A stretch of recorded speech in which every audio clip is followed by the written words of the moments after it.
4월 17일 수요일입니다. 오늘 요한계시록 12장 1절로 17절까지 말씀입니다. 마귀를 대적하는 성도의 무기라는 제목입니다. 마귀를 대적하는 성도의 무기. 요한계시록은 말세에 벌어지는 일을 다양한 각도에서 설명해주는 책이라고 했지요. 그렇게 말세의 여러 가지 각도에서 말세에 일어나는 일을 우리에게 설명해 줄 때 쓰는 그런 중요한 메타포, 은유 중에 하나가 말세는 추수다, 이런 메타포를 썼다고 그랬어요. 그리고 또 하나가 중요한 게 뭐냐면 말세는 전쟁이다 라는 거예요. 그러니까 예수님의 십자가 죽으심과 부활로부터 다시 오실 요 재림 때까지는 지금 전쟁터인 거예요. 전쟁터. 우리 삶이 곧 어디에 있다고요? 전쟁터에 있다. 이걸 얘기한다고 그랬죠. 그래서 12장은 그 전쟁이 도대체 무슨 전쟁이냐? 우리가 전쟁터에 있다는데 지금 무슨 전쟁을 하려고 어떤 전쟁터에 있는 거냐? 이걸 이제 여러 가지 각도에서 설명하고 있어요. 12장에서는 크게 세 가지 전쟁이 소개된다고 그랬어요.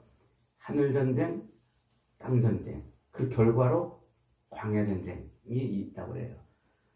땅 전쟁은 여인이 아기를 배가지고 아기를 막 낳으려고 애를 쓰고 몸부림치는데 그때 용이 그 아기가 나오면 홀딱 집어먹으려고 웅크리고 있는데 아기가 낳자마자 하늘로 슉 하고 올라가는 그런 일이 있다고 그랬어요. 요게 그 전쟁이에요. 그래서 옛날 하나님이 아담과 하와의 타락 때부터 그 하와, 여자로 하여금 여자의 후손이 와서 뱀의 머리를 박살낼 것이라고 하는 그 언약을 성취하기 위해서 그 여자로 하여금 이제 이 여자의 후손을 잉태하게 했다고 그랬죠. 그래서 그 역사가 쫙 흘러오는데 그게 구약의 역사란 말이에요. 그래서 그 여인이 잉태해가지고 끝내 누구를 출산합니까? 예수를 출산하는 거예요. 그래서 예수님의 그 태어나심, 십자가 죽으심과 부활 승천이 이 아기가 태어나서 승천하는 그 모습을 이렇게 간략하게 설명을 한 겁니다. 자, 근데 이 전쟁은 똑같은 하늘에서 벌어진 전쟁하고 똑같은 전쟁이라고 그랬죠. 카메라 각도를 이제 하늘에서 찍어요. 이게 이제 미가엘과 그 천사들이 용과 그 하수인들하고 싸우는 그 장면으로 이렇게 이제 묘사를 하는 거예요. 미가엘은 다니엘서 한번 나오고 유다서에도 한번 나오고 요기에서도 한번 나와요. 미가엘이라는 단어는 이 미가엘이 누구냐?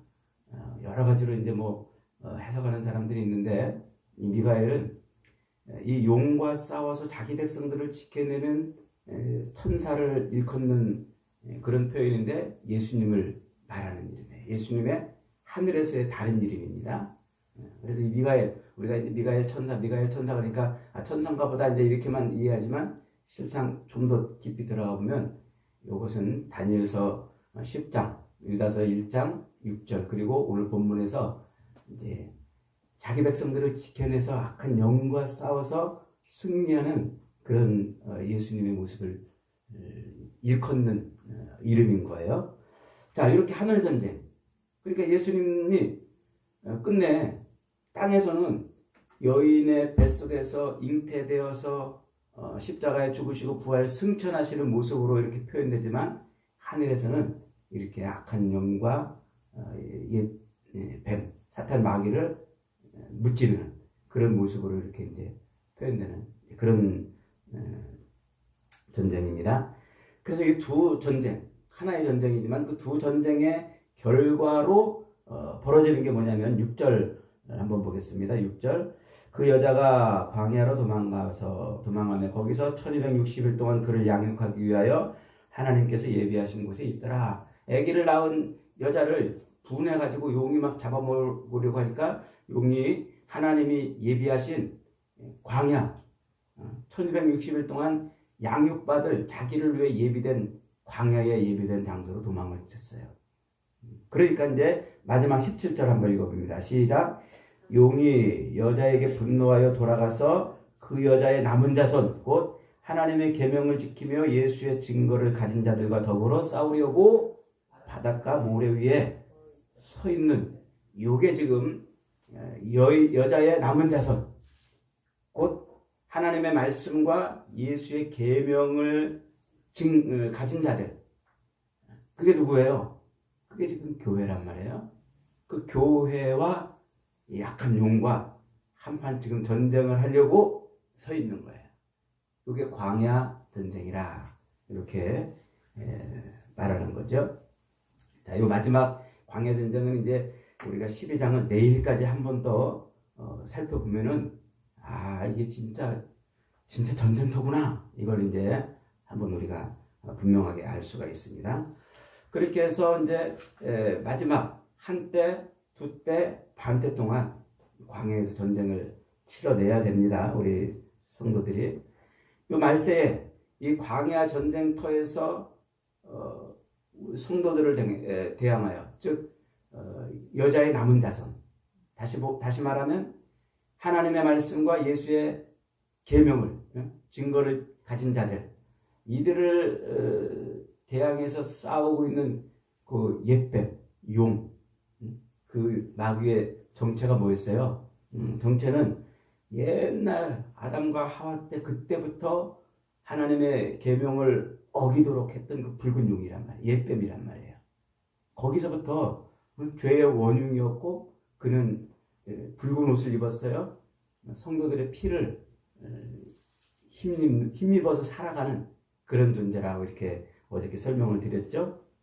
그래서 그가 성도들을 쓰러뜨리려고, 넘어뜨리려고, 무찌르려고, 대항해서 싸우려고 그가 쓰고 있는 무기가 4개라고 그랬어요. 어제 3개만 설명을 드렸었죠. 첫째는 뭐라고 그랬어요? 참소한다고 그랬어요. 이 참소는 이제 비난하고 혹은 고소하고 그러는 거예요.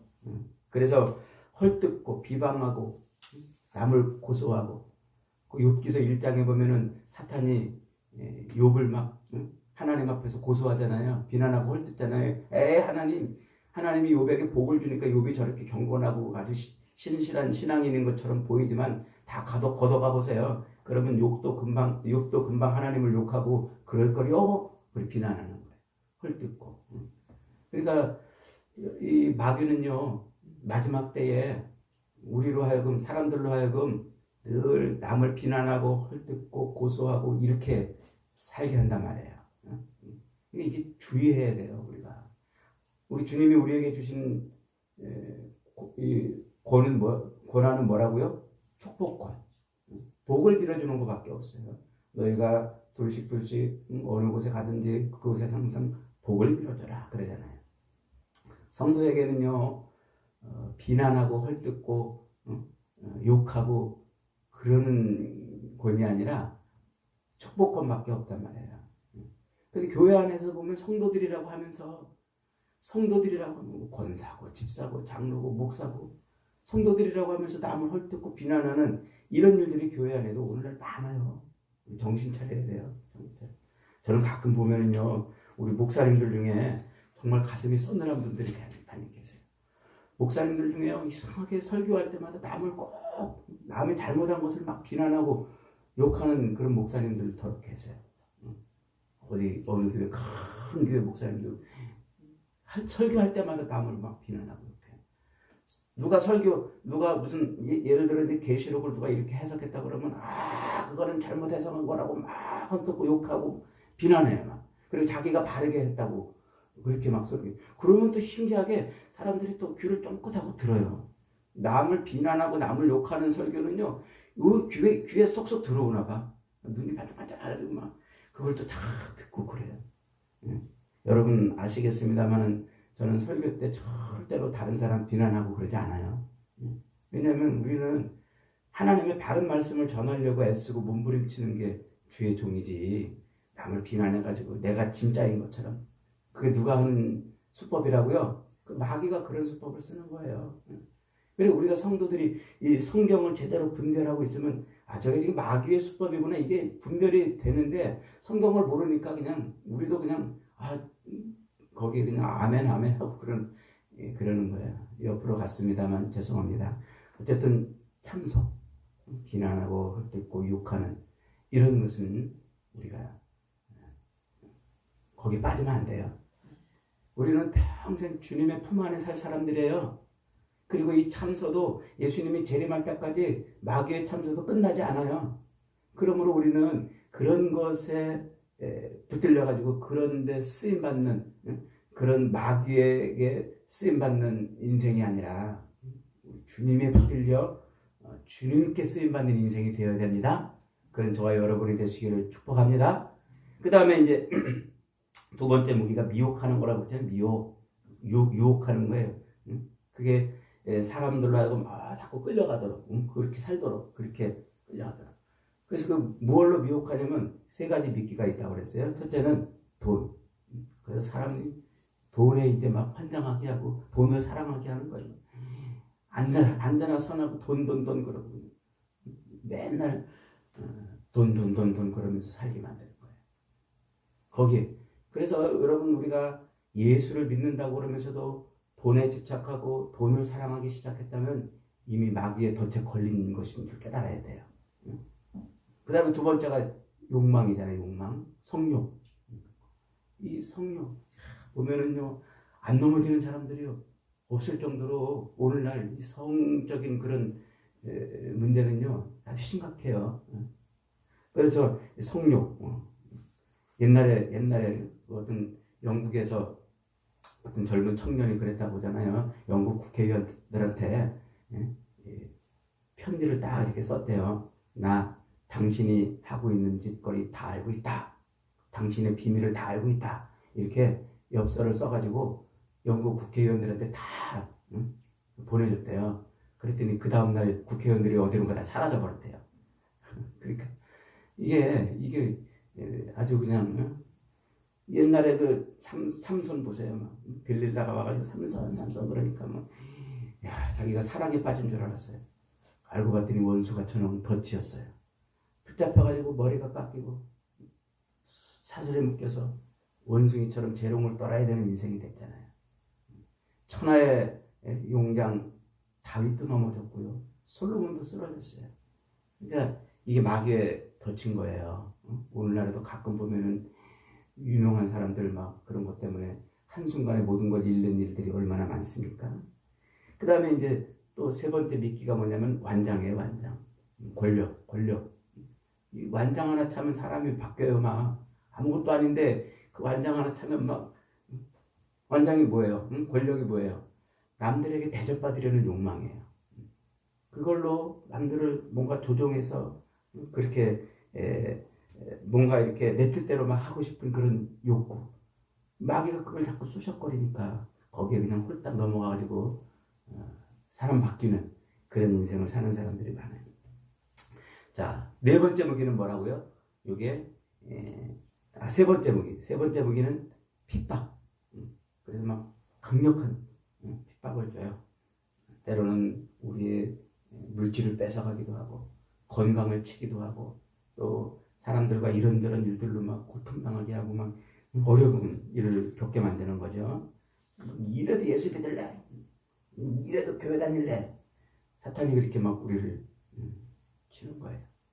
사탄이 직접 나타나서 치는 게 아니라 그의 하수인들을 동원해서 치는 거예요. 욥을 갈대아 사람들이 와서 재물을 훔쳐가게 했던 것처럼 질병이 걸렸던 것처럼 친구들이 와서 계속 비난하게 했던 것처럼 하수인들을 동원해가지고 그냥 핍박하는 거예요. 막.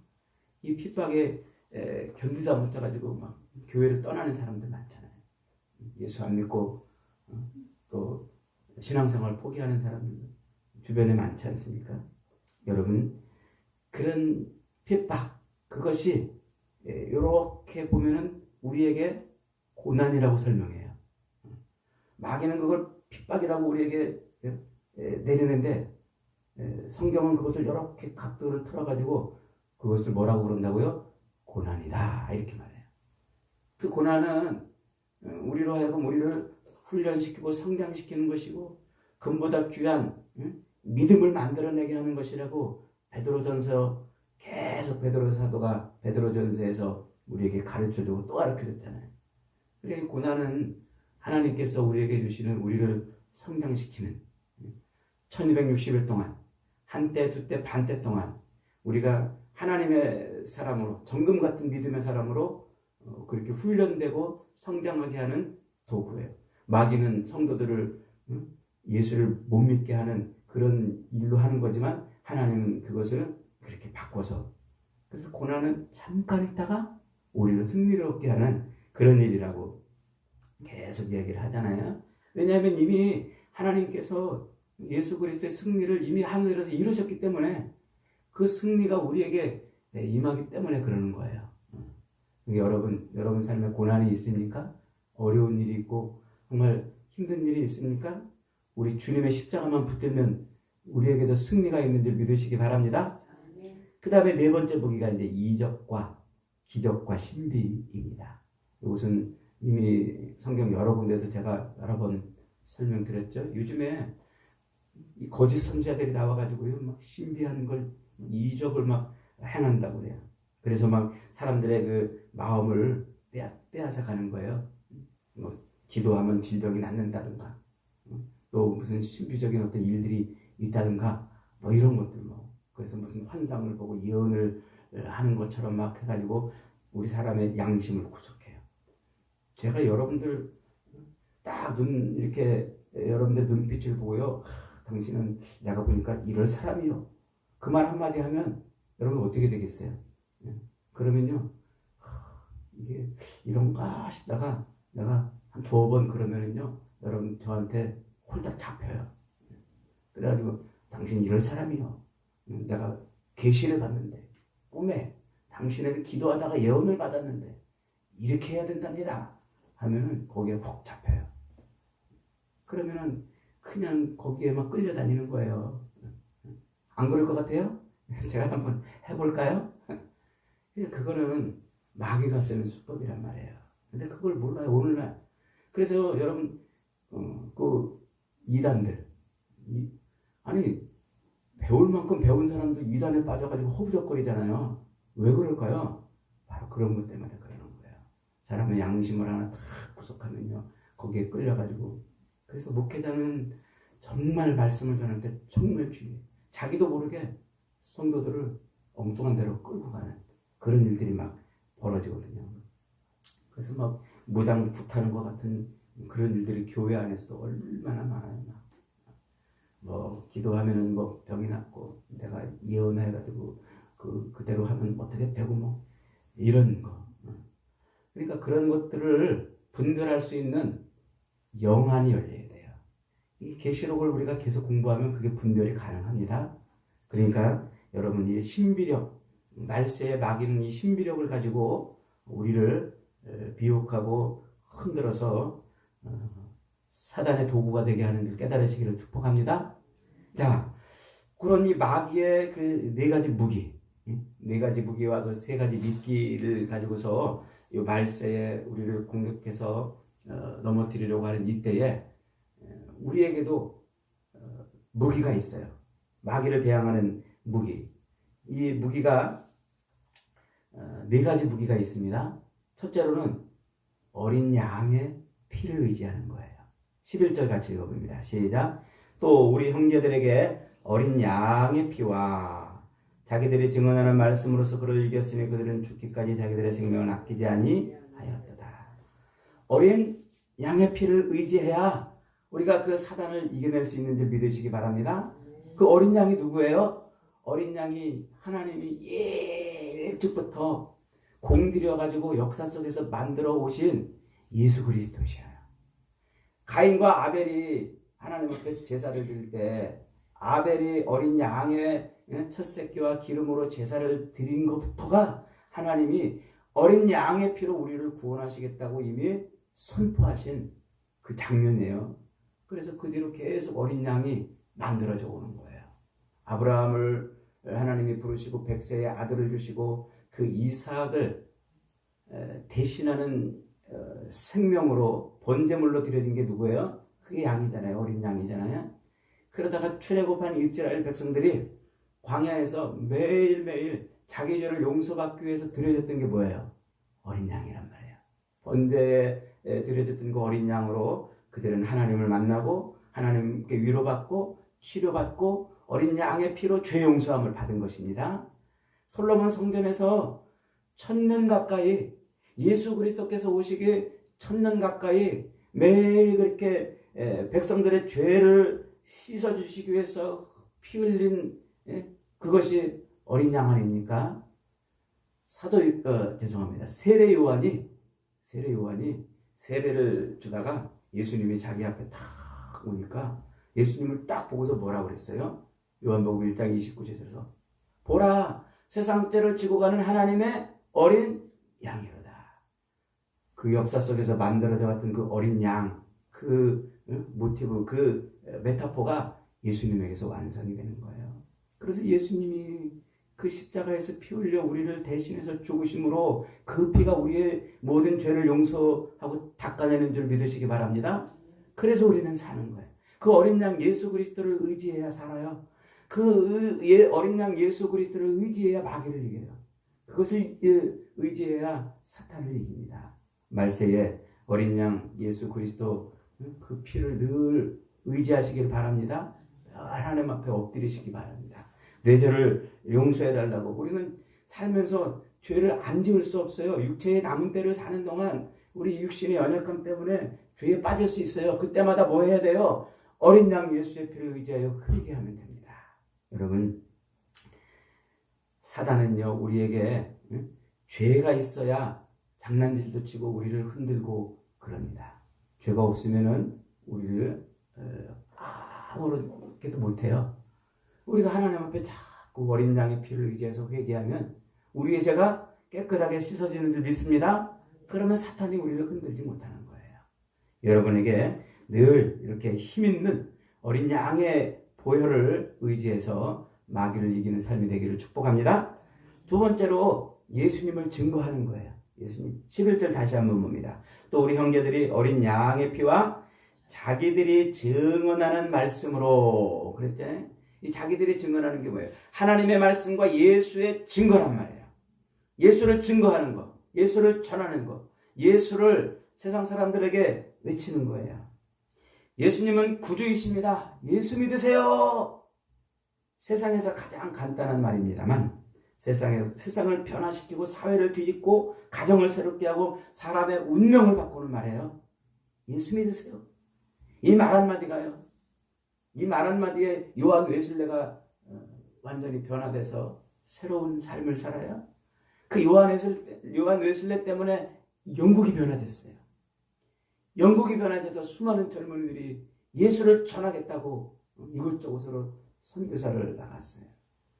그 중에 한 사람이 저 대동강변에서 성경책을 던져주고 죽임을 당했던 토마스 선교사입니다. 그 토마스 선교사의 그 복음, 그것 때문에 이 조국이 이렇게 변화된 줄 믿습니다. 예수를 전하는 이것 하나 때문에요. 그래서 이 조국이 수많은 가정들이 변하고 신학교들이 세워지고 수많은 교회들이 산마다 들마다 골목마다 세워져서 대한민국이 이 짧은 기간에 이런 번성과 은혜를 누리는 줄 믿습니다. 그래 이 교회를 우리가 다니면서 자꾸 예수를 증거해야 돼요. 예수를. 그래야 하나님이 말세에 마귀를 이기게 해주십니다. 여러분, 마귀는요 세상 그 어떤 소리에도 꿈쩍하지 않아요. 세상 그 어떤 소리도 놀라지 않아요. 그러나 예수 믿으세요. 이 말 한마디에 마귀는 기겁을 합니다. 이 말 한마디에 사탄은 절망합니다. 왜냐하면 이 말 한마디가 영혼을 구원하고 가정을 구원하고 나라를 구원하고 이 말 한마디가 예수 그리스도를 이 세상에서 승리하게 하는 것이기 때문입니다. 날마다 여러분 예수를 전할 수 있기를 축복합니다. 그 다음에 세 번째가 말씀을 지키는 거예요. 요한계시록 1장 3절에서 이렇게 말씀했잖아요. 이 예언의 말씀을 읽는 자와 듣는 자들과 그 가운데 기록한 것을 지키는 자들이 복이 있나니 때가 가까움이라. 이게 너무 중요하니까 계시록 22장 5절에서 22장 7절에서 결론으로 한 번 더 강조해요. 이 말씀을 더하거나 빼지 말고 이 말씀을 지키는 자들에게 복이 있다고 말이죠. 여러분, 우리가 이렇게 성경을 제대로 이 말씀을 제대로 읽을 때 마귀가 도망가요. 왜냐하면 마귀의 정체와 전략이 폭로되기 때문에 그래요. 이 성경을 우리가 그대로 읽고 설교를 아멘으로 들을 때 성령이 우리에게 임하는 거예요. 그럴 때 우리는 이 마귀의 모든 진을 파괴시킬 수가 있어요. 우리가 성경을 읽지 않고 신앙생활하면요, 저게 마귀인지 아닌지, 저게 마귀의 계략인지 무기인지 분별이 안 되기 때문에 자기가 마귀의 도구로 쓰임받고 있는지도 모르고 그렇게 신앙생활하는 거예요. 그러나 성경을 알면 할수록, 오늘 이렇게 계시록에서 마귀의 정체를 폭로해 주잖아요. 마귀의 무기를 가르쳐 주잖아요. 그러니까 성경을 읽으면 읽을수록 우리는 마귀의 정체를 알고 그 진을 파괴할 수가 있게 됩니다. 여러분, 그래서 이 성경 읽는 것은요, 우리 성도들에게 주신 무기이면서 또 전쟁이에요. 얼마나 성경 읽는 게 힘들어요. 요즘에 성경 읽으려고 그러면요, 예전에 제가 마음 잡고 청년 때 그런 적이 있어요. 마음 잡고 성경을 다 읽으려고 그러면 꼭 그때마다 누가 와서 불러요. 나하고 놀자고. 앉아가지고 딱 성경을 읽으려고 그러면 텔레비에서 재밌는 거 하잖아요. 연속극하고 막. 누가 또 따르릉 전화 오고 말이죠. 전쟁이에요. 싸워야 돼요. 자꾸 그런 것들을 이겨내야 돼요. 그래야 여러분 성경에 붙들려야 승리하는 줄 믿습니다. 마지막 네 번째가 기도하는 거예요. 기도하는 거. 우리가 앞에서 공부했잖아요. 계시록에서 유일하게 하나님 앞에 드려지는 제물이 있어요. 뭐였죠? 기도란 말이에요. 우리가 기도하면 계시록 5장 8절, 8장 3절로 5절에서 천사가 금 대접에 그 기도를 향과 함께 담아가지고 어떻게 해요? 하나님 보좌 앞으로 쫙 올려드려요. 그럼 하나님이 그 기도를 흠양 기도를 받으시고, 그리고 어떻게 하세요? 기도가 담겨있던 대접에 성전에 불을 담아가지고 세상에 엎어버려요. 기도를 응답한다는 말이에요. 기도를. 그러면 하나님이 우리의 기도대로 세상에서 역사하는 거예요. 주님이 왜 우리에게 기도하라고 그러시는 겁니까? 왜 우리의 기도를 들어주시겠다고 하는 것입니까? 너희는 이렇게 기도하라, 하늘에 계신 우리 아버지여 하면서 우리에게 기도를 가르쳐 주신 이유가 뭐예요? 너희는 먼저 그 나라와 그 의를 구하라.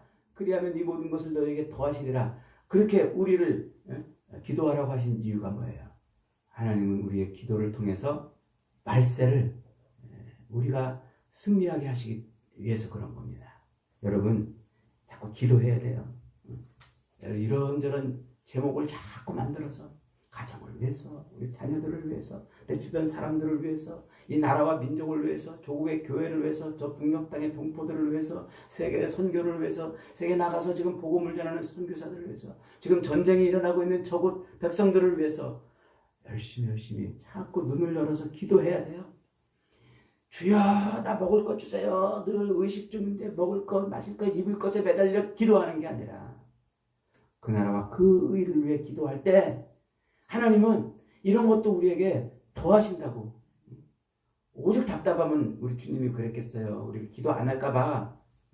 야, 너희들 그거 기도하지 말고 이거 기도해. 먼저 그 나라와 그 의를 기도해. 그럼 이거 너희들 다 줄게.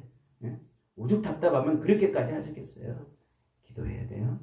자꾸 눈을 열어서 그 나라와 그 의가 이루어지기를 기도해야. 그래야 마지막 말세를 우리가 마귀에게 휘둘리지 않고 승리하며 살 수 있게 되는 것입니다. 사랑하는 여러분, 이 마지막 말세 우리는 전쟁터에 있습니다. 마귀와의 전쟁, 이 한판 마귀와의 전쟁에서 쓰러지는 것이 아니라 마귀를 이겨내고 승리하는 그런 성도들이 되기를 바랍니다. 그래서 어린 양의 보혈을 자꾸 의지하십시오. 예수를 자꾸 증거하십시오. 말씀을 지키십시오. 그리고 기도하십시오. 그러면 이 말세에 우리는 승리의 관을 쓰고 주님을 맞이할 수가 있습니다. 그런 저와 여러분 되시기를 주님의 이름으로 축복합니다. 아멘. 말씀